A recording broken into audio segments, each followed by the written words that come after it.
Hi everybody, welcome to our first day of learning from home. I miss you all, but I'm hoping that this time will be a good time for everybody to find new fun ways to learn from home, and I'm excited to see all the great work you do. So what I'm going to be doing in these videos every day is going over all of the assignments and giving parents and kids tips to help do your best work. These videos are for kids and for parents, so everybody can see how to do their best work, okay? So I'm gonna jump right in.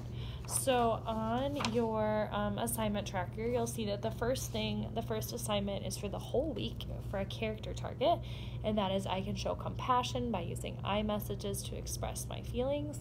This is something we worked on all week last week. So we say, I feel blank when you blank. So instead of saying, hey, that's mean, you're not nice, if somebody does something you don't like, you can tell them how you feel. So your assignment for this week, and it doesn't have to be done until Friday, is to think of one time that you're using your I messages. So practice that all week with your parents or with siblings, or if you see somebody doing something you don't like, even if it's not to you, and tell your family about a time that you used your I messages. And then if your family could message me an example of that, that will be so great. The next assignment, we're going to move right into phonics. For phonics, we are still working on practicing digraphs. And digraphs are two letters that work together to make one sound. So we learned about SH, TH, CH, WH, and CK. And our learning target is I can identify the beginning digraph sound in words. So you're going to be looking for this worksheet, which should be the first one in your packet. And your job is to look at each word, say the word, and think about the beginning sound. And remember, it's two letters, and then write the letters of the beginning sound. So for example, you'll see thumb, thumb. So you might say the word, say it a couple times, stretch it out, and think about the beginning sound. In this one, we hear TH, thumb, okay? You're going to keep going with the rest of them. Fill in the blank with the words. When you're finished, take a picture of this, or have your mom take a picture, or dad, or grandma, or whoever's with you, and send it to me on Remind or on email. The next thing on your assignment list is to practice your sight words. So in your packets, I included a list of all of the sight words, just because everybody's working on different sight words. So your job is to find the words that you were working on last week at school, and read them to your family and see if you can remember all 6 of them. So for example, if you were working on this list right here, practice reading those 6 words. If you get all of them, great. Move on to the next ones right below it.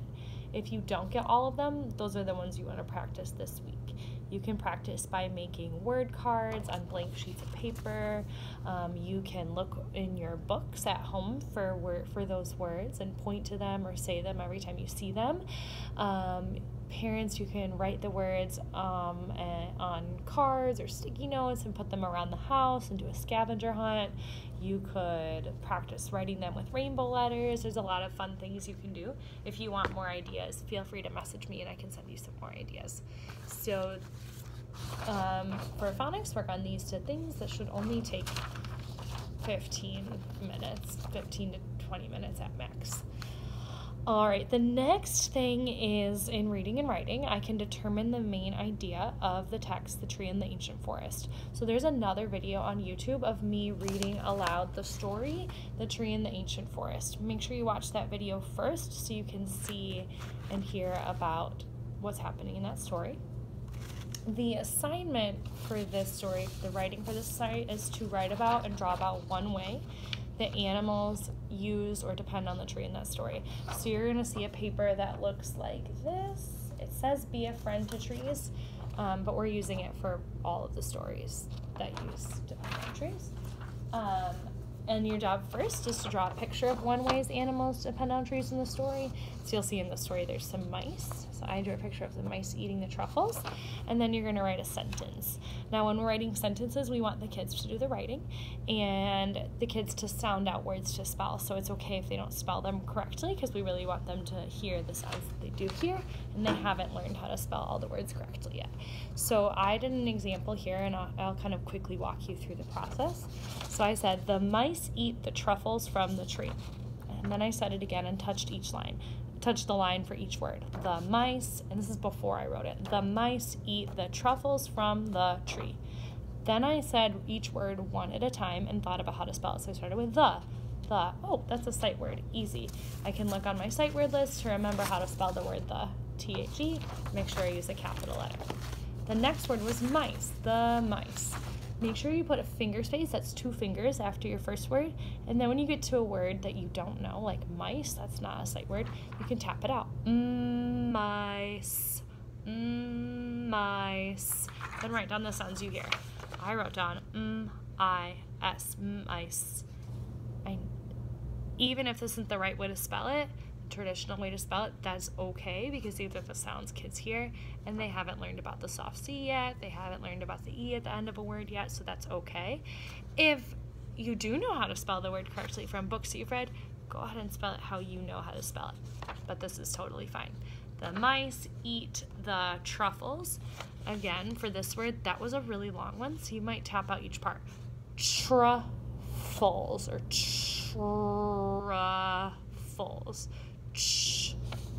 Truffles. That's a long word, and you might not hear every sound.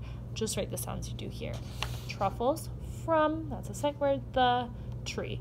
We've learned tree in class, so this is just a word that I spelled because we worked on that before. At the bottom, there's a checklist on all the things that should be in good writing, and these are the things that give you a 3 or a 4. So you have spaces between your words, mostly lowercase letters with the 1 capital letter at the beginning, punctuation, period, or exclamation point at the end, sight words and word ball words spelled correctly, and then you sounded out new words, you stretched them out. And remember, they don't have to be spelled correctly as long as you tapped it out and include sounds you do know. When you're finished with this, please make sure to send a picture of this to Miss O'Donnell. To get a 3 or a 4 on this assignment, you need to have a picture of how an animal depends on a tree, and your sentence needs to match and include all of the criteria below.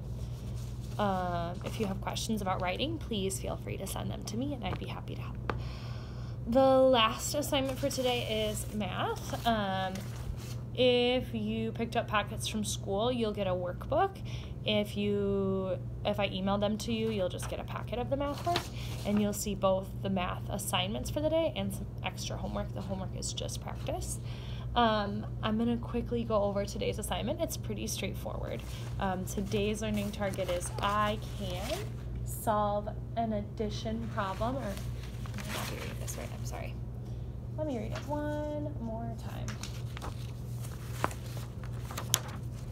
I can solve an addition number sentence by drawing a picture. So we learned about addition as adding or putting together. We know that we use the plus sign and the equal sign, and equals means all together. So today you're going to be seeing an addition number sentence, and you're going to solve it by looking at and counting the objects in the picture. So I'll read the first one to you, and then you guys can do the next on your own. So it says, there are 4 snakes sitting on the rocks. 2 more snakes slither over. How many snakes are on the rocks now? Put a box around all the snakes, trace the mystery box, and write the answer. So I saw 4 plus 2, 4, and then 2 more came over. So I'm going to count how many there are all together. 1, 2, 3, 4, 5, 6. 4 and 2 equals. I always like to draw a circle around my equals to remind myself that the number all together goes next to it, equals 6. And then make sure you draw a box around the snakes too. I forgot to do that. On the next ones, you're going to look at the number sentence, look at the pictures, and count. 5 turtles and 2 more.